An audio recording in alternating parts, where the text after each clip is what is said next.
Hello everyone, welcome to the next video of this question series. Let us consider this question. ये question भी basically linear regression का question है. Note कीजिए ये MSQ question है तो मल्टीपल आंसर सही हो सकते हैं. तो क्वेश्चन दिया गया है कि in a framework of simple linear least square regression model involving a single independent variable. एक इंडिपेंडेंट वेरिएबल है, एक डिपेंडेंट वेरिएबल है.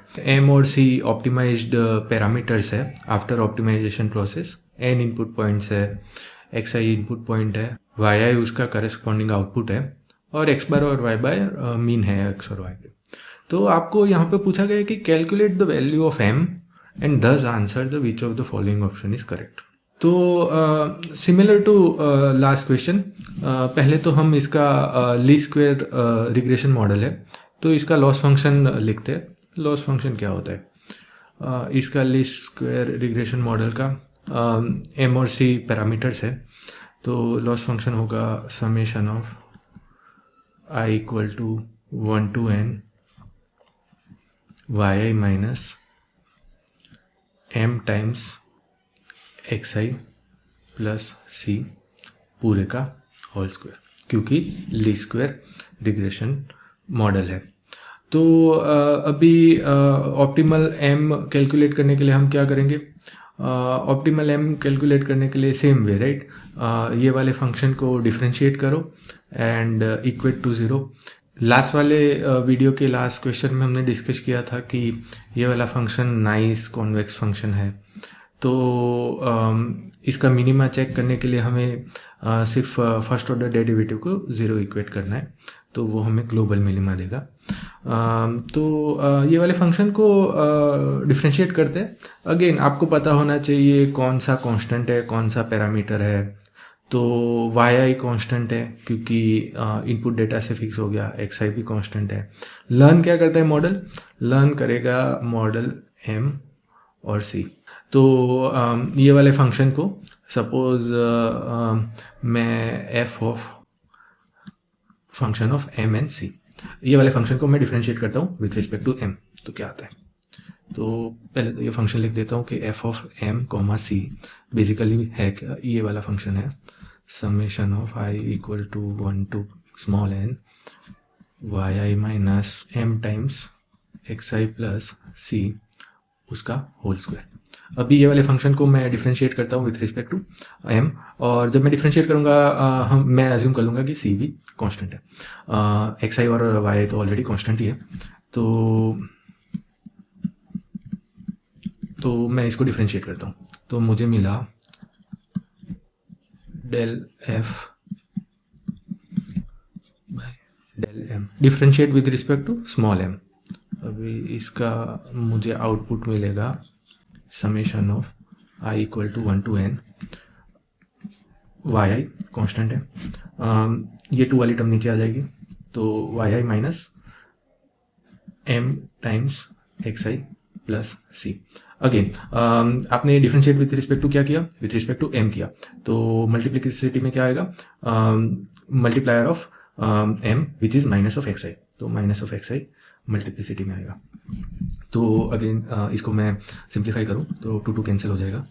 Summation of y equal to 1 to n मुझे मिला yi minus m times xi plus c into minus of xi.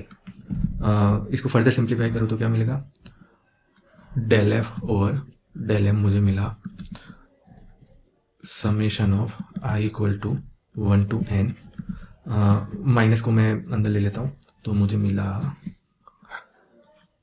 m times xi plus c minus yi into xi. तो अभी आपको याद हो तो हम m के विथ रिस्पेक्ट टू डिफरेंशिएट कर रहे हैं और c को कांस्टेंट मान रहे हैं. पर at optimum differentiation of f with respect to c will also be 0, right? क्योंकि ये नेसेसरी कंडीशन है. तो बेसिकली इंटेंशन क्या है कि इसको डिफरेंशिएट विथ रिस्पेक्ट टू सी करके ये पूरी जो टर्म है, ये पूरी टर्म को सिर्फ के एम के फॉर्म में मुझे लाना है। तो मैं कोई सी का इक्वेशन कैलकुलेट करूँगा by differentiating F with respect to C and equating to zero. ये लास्ट वाले लेक्चर में हमने ऑलरेडी किया था, पर एक बार फिर से कर लेते हैं। तो हमारे पास फंक्शन है summation of i equal to 1 to n m x I plus C minus Y i into x i. अभी ये वाले फंक्शन को इस बार हम कौन से पैरामीटर से डिफरेंशिएट कर रहे हैं? सी से, राइट। तो del F by del c अगर हम करें तो हमें क्या मिलेगा? तो मैं पहले एफ लिख लेता हूँ। एफ बेसिकली एम और सी का फंक्शन है और वो वैल्यू देता है half summation of i equal to 1 to n Y i minus m times x I plus c पूरे का होल स्क्वायर। अभी एफ को इस बार मैं सी से डिफरेंशिएट करता हूँ। तो del f by del c करूँ तो हाफ अभी समेशन में अगर i equal to 1 to n ये वाली पूरी जो स्क्वायर है उसको सी से अगर मैं डिफरेंशिएट करूँ तो क्या आएगा? 2 जो है वो नीचे आ जाएगा, Y i minus m times x I plus सी। और इसमें सी की मल्टीप्लिसिटी कौन सी है? सी की मल्टीप्लिसिटी यहाँ पे माइनस मल्टीप्लाइड है, तो फाइनली भी -1 आएगा। तो आप देखोगे कि ये 2 और 2 कैंसल आउट हो रहा है। तो finally at optimum del f by del c 0 होगा। तो इस पूरे इक्वेशन को अगर मैं 0 से कंपेयर करूँ तो मुझे मिलता है ये -1 को मैं अंदर ले लेता हूँ, तो मुझे मिलता है एम एक्स आई प्लस सी माइनस वाई। सी को लेफ्ट हैंड साइड पे लेके आओ तो सी को ये इक्वेशन लिख देता हूँ पहले तो summation of i equal to 1 to n m times x I plus C minus Y i, ये चीज़ पूरी 0 है। तो अभी सी को मैं सिर्फ रखूँ तो summation I equal to 1 to n c equal to summation I equal to 1 to n Y i minus m times x आई। तो ये वाली पूरी टर्म कितनी आएगी? ये वाली टर्म आ रही है एन टाइम्स सी आ रहा है, which is same as summation of i equal to 1 to n Y i minus m times x i. अभी कैसे भी करके हमें यहाँ से जो सी का कुछ इक्वेशन मिला उसको हमें यहाँ पे रिप्लेस करना है। पर उससे पहले अगर आप ऑब्जर्व करो तो ये वाली जो टर्म हमने बनाई उसमें एक्स आई है और वाई आई है, पर कुछ ऑप्शंस हमें दिए गए हैं जिसमें एक्चुअली एक्स बार है, वाई बार है। तो हम बेसिकली ट्राई करते हैं कि ये वाले इक्वेशन को वाई बार एक्स बार में डाल सकते हैं कि नहीं। तो मतलब बहुत ही सिंपल है, राइट, कि ये वाले इक्वेशन इक्वल टू हो जाता है अगर n सामने ले जाऊँ तो c बेसिकली हो जाता है 1 over n summation of i equal to 1 to n Y i minus m times summation of i equal to 1 to n x i divided by n। तो ये वाला टर्म y बार हो जाता है और ये वाला टर्म x बार हो जाता है। तो c हमें क्या मिला? तो दिस इम्प्लाइज कि c हमें मिला y bar minus m times x बार। तो ये वाले फॉर्म को हम ये वाले इक्वेशन में रिप्लेस करने की कोशिश करते हैं। तो क्या मिलेगा? पहले तो ये इक्वेशन लिख देता हूँ,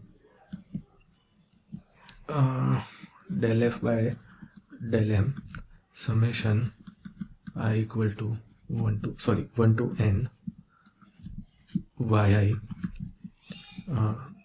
एम टाइम्स एक्स आई प्लस सी माइनस वाई।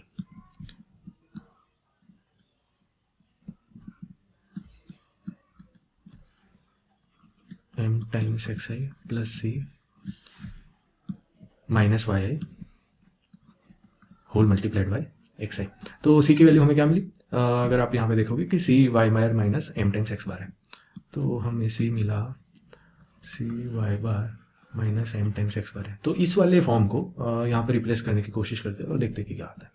तो summation of i equal to 1 to n m times x bar c plus y bar है, तो ये एम टाइम्स एक्स बार हो जाएगा, माइनस वाई आई है और प्लस वाई बार है मल्टीप्लाइड बाय एक्स आई। तो एम ऑप्टिमा पे क्या है, ये पूरा टर्म जीरो है, राइट। तो आप देखोगे कि जो भी ऑप्शन दिए गए कुछ हमें दिया गया है वाई वाई वाई बार, तो हम क्लोज टू क्लोज जा रहे हैं उसके, राइट। तो अभी एम को लेफ्ट हैंड साइड लाने के लिए इतने टर्म को पहले लेफ्ट साइड पे लेके आता हूँ। तो इतने टर्म को अगर मैं लेफ्ट साइड पे रखूँ तो मुझे कुछ ऐसा मिलेगा, राइट। एम बाहर निकल देता हूँ पहले, x i minus x bar, basically इसको राइट, और इसको मैंने लेफ्ट साइड पे लेके गया, तो मुझे मिला सॉरी ये पूरा मल्टीप्लाइड बाय एक्स आई तो है ही।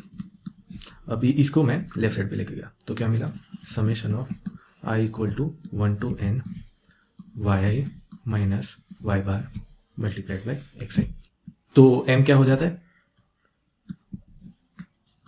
m equal to summation of i 1 to n Y i minus y bar into x i, summation of i 1 to n Y i minus y bar into x i, और divided by summation of i equal to 1 to n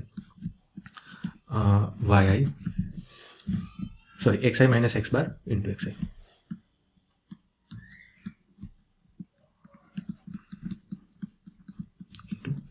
तो ये वाला equation हमें मिलता है। तो आप given option में देखो तो ये वाला इक्वेशन मैच खाता है, ऑलमोस्ट मैच खाता है, बट फिर भी आप देखोगे कि एक एक्स आई माइनस एक्स बार यहाँ पे एक्स्ट्रा है, एक न्यूमिनेटर में एक्स्ट्रा है। तो यहाँ पे देखोगे तो x i minus x bar है ही नहीं, यहाँ पे देखोगे कि डिनोमिनेटर में x i minus x bar का स्क्वायर है। तो क्या कुछ सिमिलर फॉर्म में लाने की कोशिश हो सकती है।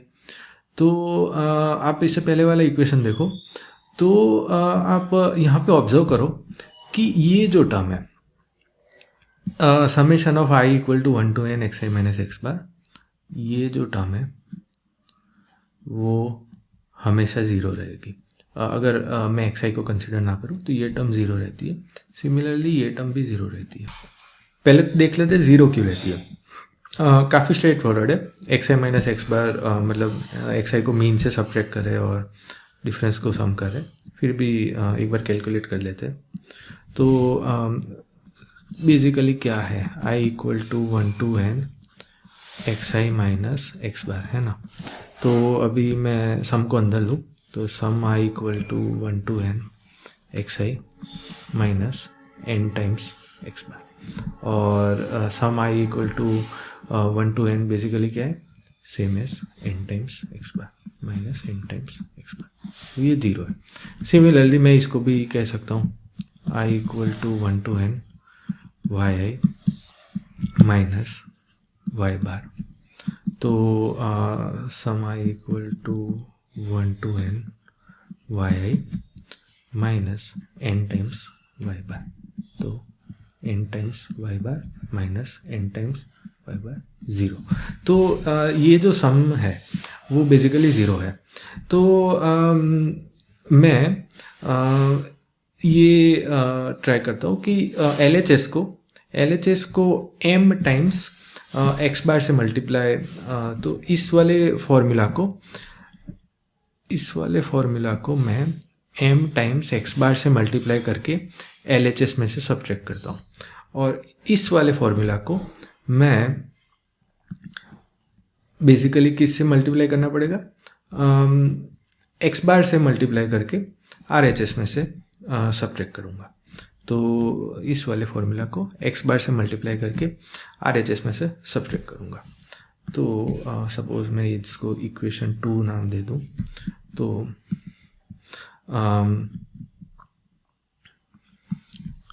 subtracting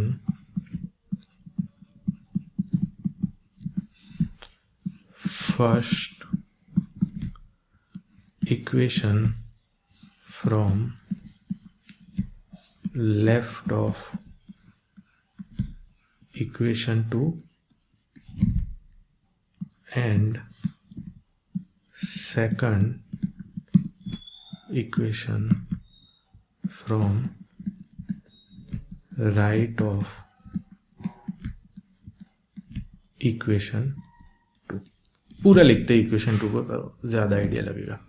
तो ये वाला जो बेसिकली इक्वेशन है, LHS को मैं पहले तो रेप्लिकेट करता हूँ कि मुझे है m times summation of i equal to 1 to n xi minus x bar into x. ये बेसिकली LHS है। अभी हम करना क्या चाहते हैं एक्स्ट्रा, इसको m टाइम्स एक्स बार से मल्टीप्लाई करके बेसिकली ये पूरे टर्म को मैं LHS में से सब्ट्रैक्ट कर रहा हूँ।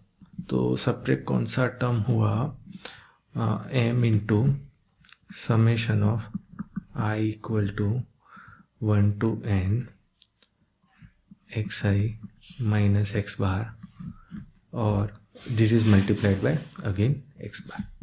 तो ये LHS हो गया। अभी हम आते हैं इक्वेशन 2 के RHS पे। तो RHS कुछ ऐसा है, तो RHS को मैं लिख देता हूँ।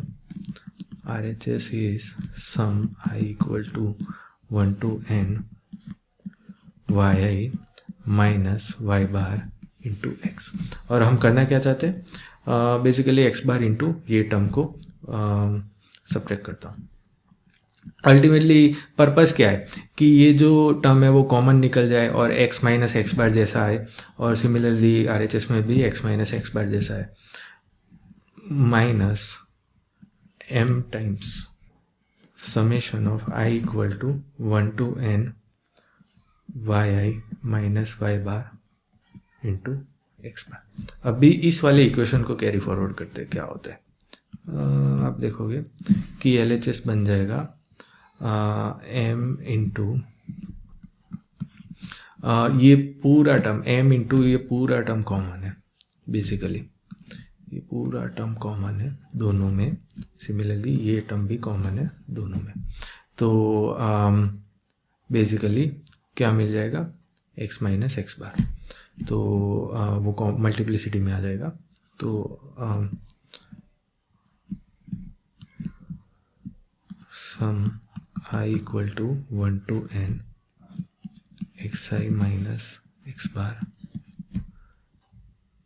ये i था, xi यहाँ पे भी i था, xi minus x bar basically square हो गया।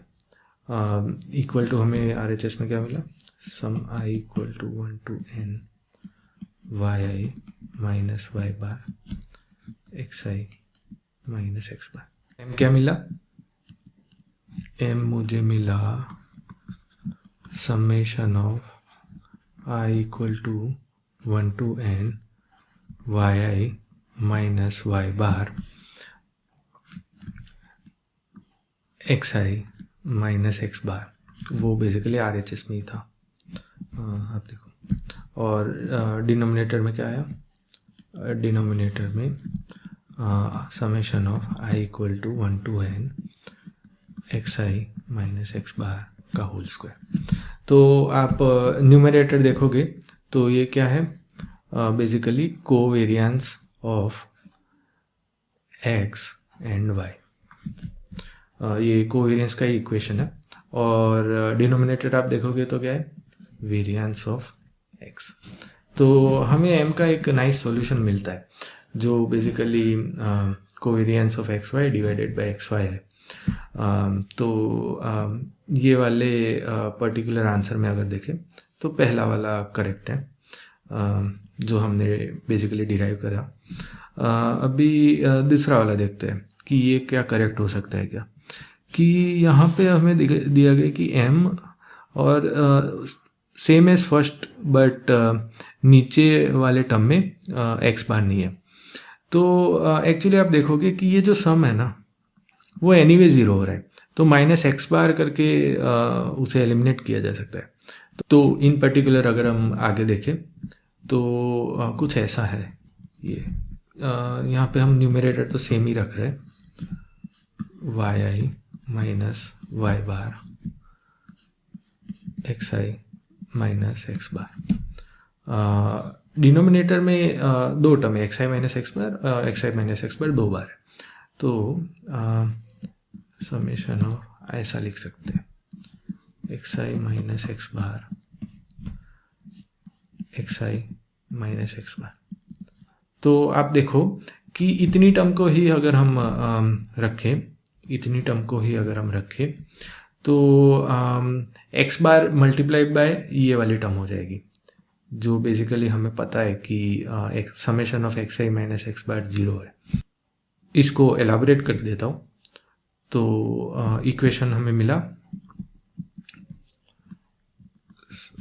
सम of i equal to 1 to n x i minus x bar into y i minus y bar. नीचे क्या मिला हमें, sum of i equal to 1 to n x i into x i minus x bar. क्योंकि इतनी term हमें still option में चाहिए तो इसको मैंने साइड में रखा, माइनस यहाँ पे आप देखो कि यहाँ पे एक्स आई माइनस एक्स बार था, तो एक्स बार ये पूरे सम से मल्टीप्लाई होगा, तो माइनस क्या आया एक्स बार इंटू, क्योंकि वो एक्स बार आई पे डिपेंडेंट नहीं है तो वो कॉमन निकाल दिया, x i minus x bar. तो हमने रिसेंटली कैलकुलेशन किया कि ये जो टर्म है बेसिकली ये जो सम वाली टर्म है वो एनीवे 0 है, तो ये पूरी इक्वेशन सेम ही आ जाता है, summation of i equal to 1 to n x i minus x bar y i minus y bar divided by summation of i equal to 1 to n x i minus x bar. तो basically ये first वाला equation और second वाला equation same ही है, तो दोनों सही है। अभी क्या हम ये वाला इक्वेशन अचीव कर सकते हैं? तो ये वाला अगर हम इक्वेशन देखें तो हमने ऑलरेडी कैलकुलेट किया कि sum of y i minus y bar कितना है, sum of y i minus y bar equal to sum of x i minus x bar, दोनों ही 0 है। तो ये बेसिकली 0/0 फॉर्म में आता है, जो बेसिकली अनडिफाइंड है, तो ये वाला ऑप्शन भी गलत है, तो ये दो ऑप्शन सही है। Let us consider this question. ये भी लीनियर रिग्रेशन का क्वेश्चन है, न्यूमेरिकल टाइप का। तो आपको एक सिनारियो दिया गया है कि एक फिजिक्स कोर्स है ऑफ सर्टेन यूनिवर्सिटी, जहाँ पे correlation of students total score prior to the final examination and the final examination score, उन दोनों का कोरिलेशन आपको दिया गया है 0.6 है। Pre exam total for all students in the course have a mean, तो आपको मीन भी दिया गया है 75, स्टैंडर्ड डिवीजन भी दिया गया है 30। The final exam score has a mean 75, उसका भी मीन दिया गया है, स्टैंडर्ड डिवीजन 8 दिया गया है। So if we use a least square linear regression to predict the final exam score based on the pre-exam score, what would be the slope and constant term in the final equation? तो basically कुछ pre exam scores है और final exam का score predict करना है उस पर से, और linear least square approach use कर रहे हैं। तो आपको पता होना चाहिए, पहले तो आइडेंटिफाई करो कि यहाँ पे डिपेंडेंट वेरिएबल कौन सा है, इंडिपेंडेंट वेरिएबल कौन सा है। इंडिपेंडेंट वेरिएबल कौन सा है? Pre exam score, right. उस पर से हम फाइनल एग्जाम स्कोर प्रेडिक्ट करते हैं। तो अगर फाइनल एग्जाम स्कोर वो बेसिकली डिपेंडेंट वेरिएबल है, तो अगर मैं उसको y से बोलूँ, और pre exam score, pre exam score उसको मैं x से बोलूँ, तो linear least square function learn कर रहा है जिसमें स्लोप और आपको कांस्टेंट टर्म की वैल्यू पूछी गई है। तो linear least square function y और x का कैसे दिखेगा, राइट। लास्ट वाले क्वेश्चन में जो हम करते थे y equal to m times x plus c। तो basically linear least square function से हम m और c लर्न कर रहे हैं। तो नोट कीजिए कि यहाँ पे आपको स्पेसिफिक x और स्पेसिफिक y दिए नहीं गए हैं टेबल के फॉर्म में। आपको कुछ स्टैंडर्ड डेविएशन दिया गया है, मीन दिया गया है, कोरिलेशन आपको दिया गया है। तो इस वाले कंडीशन में जो अर्लियर क्वेश्चंस में हमने ऑप्टिमम m और ऑप्टिमम c के इक्वेशन निकाले थे वो हेल्पफुल रहेंगे, राइट? क्योंकि वो भी सिमिलर फॉर्म में थे। ऑप्टिमम m क्या था? Covariance of x and y divided by variance of x। Similarly data में भी हमें कुछ ऐसा ही दिया गया है। तो m का इक्वेशन क्या बन जाता है? Optimum at m is same as covariance of x and y divided by variance of x। आपको इंडिविजुअल xi yi नहीं दिए गए और वहाँ से आपको कंप्यूट करने के लिए नहीं बोला गया, आपको कोवेरियंस और वेरियंस बोला गया, तो वहाँ से आप xi yi निकाल नहीं पाओगे। पर जो अर्लियर क्वेश्चन में डेरिवेशन की है और अगर आपको ये इक्वेशन याद हो तो सिंपली आप जो वैल्यू दी गई है कोवेरियंस और वेरियंस की, इसको रिप्लेस कर सकते हैं। तो कोवेरियंस क्या दिया गया है? कोवेरियंस नहीं दिया गया, कोरिलेशन कोएफिशिएंट की वैल्यू दी गई है 0.6।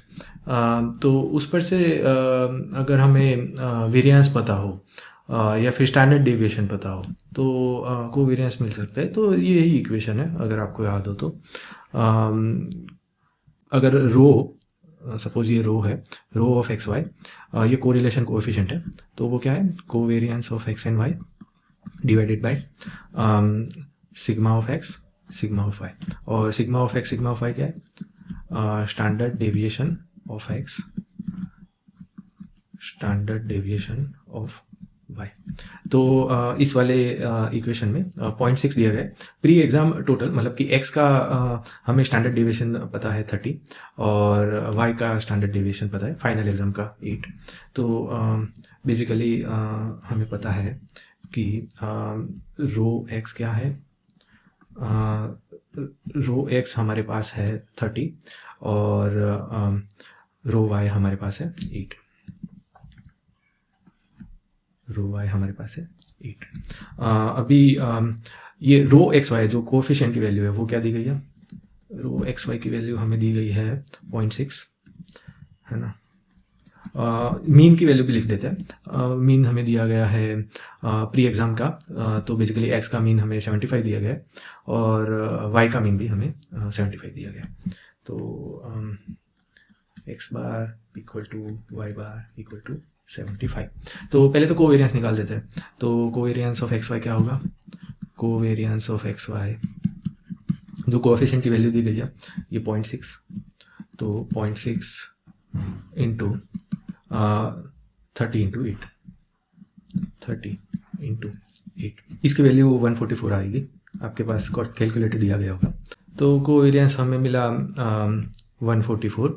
तो बेसिकली ऑप्टिमम एट m की इक्वेशन क्या थी प्रीवियसली? अगर आप देखो कि m is at optimum covariance of x y divided by variance of x। तो covariance of x y basically क्या है? 144। तो 144 और वेरियंस ऑफ x क्या है? Variance of x is standard deviation का स्क्वायर, तो 30 का स्क्वायर। तो 30 का स्क्वायर ये 0.16 आती है।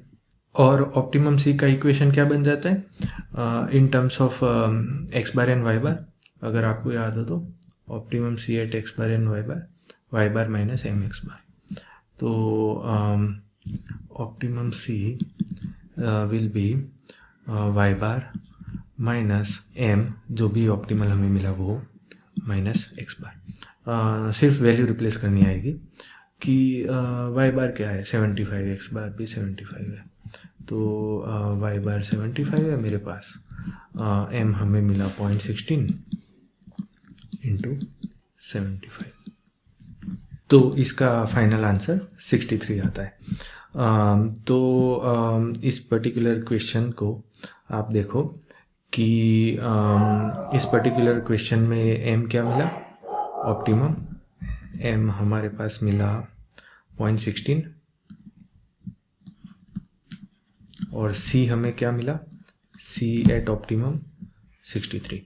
तो ऐसा भी आपको क्वेश्चन दिया जा सकता है कि अगर सिंगल आपके पास इंडिपेंडेंट वेरिएबल हो और रिग्रेशन प्रॉब्लम अगर आपको पूछे लीस्ट स्क्वायर लॉस फंक्शन से, तो आपको एक्स आई वाई ज़रूरी नहीं है दे सके, आपको कोवेरियंस दे सकते हैं, वेरियंस दे सकते हैं, मीन की वैल्यू दे सकते हैं।